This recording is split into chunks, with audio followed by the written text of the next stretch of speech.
ఓం శ్రీ మహాగణాధిపతయే నమః. ఓం శ్రీ కార్తీక దామోదరాయ నమః.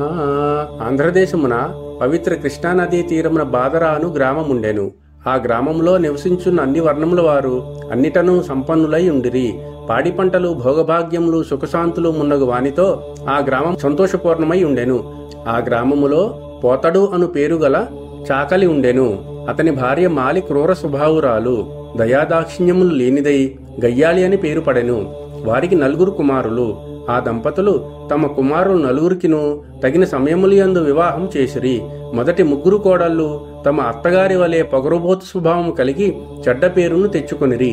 అత్తగారితో సమానముగా గయ్యాళితనమును చెడ్డ స్వభావమును కలిగి ఉండిరి. 4వ కోడలు పోలి మృదు స్వభావురాలు, భర్తయందు ప్రేమ, గౌరవము, పెద్దలయందు భక్తి, ధర్మ దైవ కార్యములందు ఆసక్తి కలిగి ఉండెను. ఉరివారు బట్టల మాలిన్యమును పోగొట్టి స్వచ్ఛతను కలిగించు పోతడు మాత్రము తన కుటుంబ సభ్యుల దుష్ట ప్రభావముచే ఏర్పడిన తన కుటుంబంలోని మాలిన్యమును పోగొట్టలేని స్థితిలో ఉండెను. దీనికి తోడు వాని నిర్ధనత్వము కూడా వానిని బాధించుచుండెను. చిన్న కోడలైన పోలిని తన భార్యగు మాలి మిగిలిన కోడళ్లు దూషించుట, బాధించుట గమనించియు నిస్సహాయుడై ఓరకుండెను. అత్తయ్యగు మాలి మిగిలిన తోడికోడళ్లు ఇంటి పనులన్నింటినీ పోలిపై వదలిరి. ఇంటి పనులన్నింటినీ మారు మాట్లాడక తల వంచి చేయుచున్న ఆమెపై జాలి లేక ఆమెపై చాడీలు చెప్పి ఆమె భర్తచే పోలిని కొట్టించి తిట్టించి సంతోషపడుచుండిరి. ఈ విధముగా తనను అత్త, తోడికోడళ్లు అనేక విధములుగా బాధించుచున్నను, భర్తకు చాడీలు చెప్పి కొట్టించుచున్నను, తిట్టించుచున్నను. పోలి తన శాంత స్వభావమును, దైవభక్తిని, ధర్మకార్యాసక్తిని విడువక కాలమును గడుపుచుండెను. ఇట్లుండగా కార్తీక మాసం వచ్చెను. గ్రామములోని వారందరూ కార్తీక మాస స్నానములు చేయుటకై కృష్ణానదికి పోవుచుండిరి. నదిలో స్నానము చేసి తీరమున దీపములు వెలిగించుచు పూజలను చేయుచుండిరి.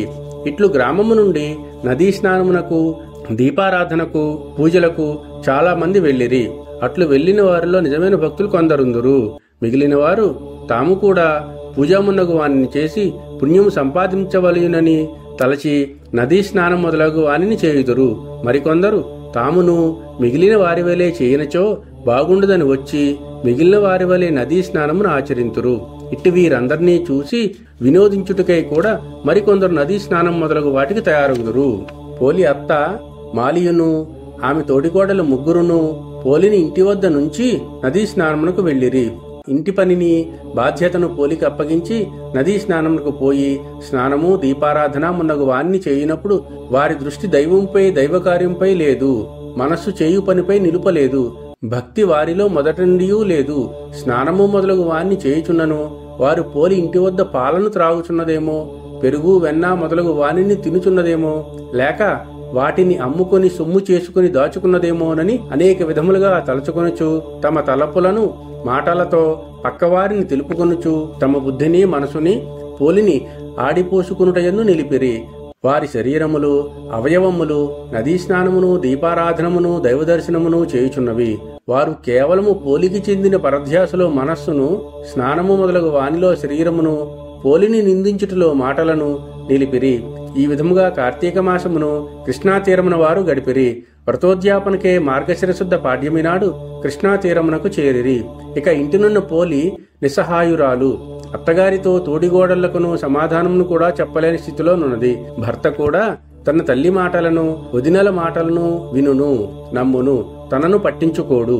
నదీ స్నానము, దీపారాధనమున్నగు వానిని చేయవలయునని ఉన్నను ఇంటి బాధ్యతలకు బంధితురాలైన ఆమె తన భక్తిని, నదీ స్నానాదులందరి కోరికను, దైవధర్మ కార్యాసక్తిని తనలోనే దాచుకొనెను. అత్తకు, తోడికోడళ్లకు సమాధానం చెప్పలేదు. అప్పుడామె నిస్సహాయ స్థితిలో ఇంటి బాధ్యతలను, ఇంటి పనులను చేయుచు ఇంటిలోనూ ఉన్నదై తన మనసులో ఇట్లనుకొనెను: స్వామి దీనబంధు, నేనేమి చేయగలను? అశక్తురాలను, నిస్సహాయురాలను. నా అత్త, తోడికోడళ్ళు నన్ను విడిచి నదీ తీరమునకేగి స్నానము, దీపారాధనమున్నగు వానిని చేయుచున్నారు. వారివలే నాకును పుణ్యమును సంపాదించవలనని, భగవంతును పూజింపవలయునని ఉండునని వారు భావింపకపోతిరి. నేనేమీ చేయలేకున్నాను. పవిత్ర నదీ స్నానము లేదు, స్ఫూర్తినిచ్చు దీపారాధన లేదు, మనస్సుకు ప్రశాంతతనిచ్చే దైవదర్శనము కాని, పూజ కాని, పురాణ శ్రవణము కాని ఏమియునూ లేవు. ఏమి చేయుదును? నాకు ఎట్టిగతి కలుగునో కదా, నేనెంత దురదృష్టవంతురాలను అని ఆమె బహు విధములుగా విచారించుచుండెను. తన మనసులో భగవంతుని ధ్యానించుచు తన పరిస్థితికి లోబడి ఇంటిలో కుండలోనున్న నీటితో స్నానం ఆచరించెను. చిరిగిన వస్త్రం ధరించి ఉన్న ఆమె తాను ధరించిన జీర్ణ వస్త్రము యొక్క అంచును చించి వత్తిగా చేసెను.